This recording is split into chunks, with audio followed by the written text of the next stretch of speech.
So we're going to sear some steak in a vermicular because we can. We've got a bit of beef that's coming from Yorkshire. It's an olive-fed Wagyu. I think it's a half-breed Wagyu actually. I'm pretty sure it's a crossbreed between a Wagyu and a maybe Jersey cow, but don't quote me on that. We've taken the Denver cut. Our beef we're just going to season with some salt and some pepper.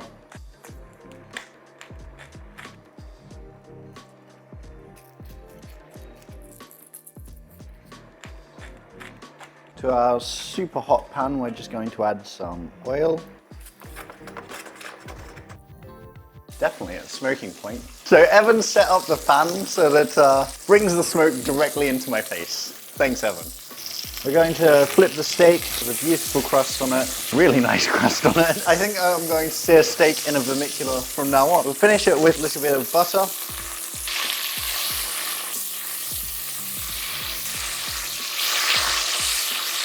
Make sure that Evan gets some cooking chopsticks for next time. Our steak's rested. It's really important to rest the steak because, or any meat, any protein even, because the juice will come out as soon as you start slicing it, and this way we'll have a lot juicier steak in this case.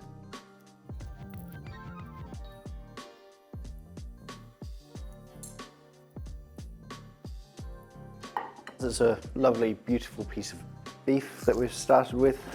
Just going to use a nice bit of flaky salt and then finish it with a little bit of olive oil as it's an olive-fed Wagyu. We're serving that with our tomato salad that we made on a previous video. This one coincidentally looks exactly the same. Don't know how that happened.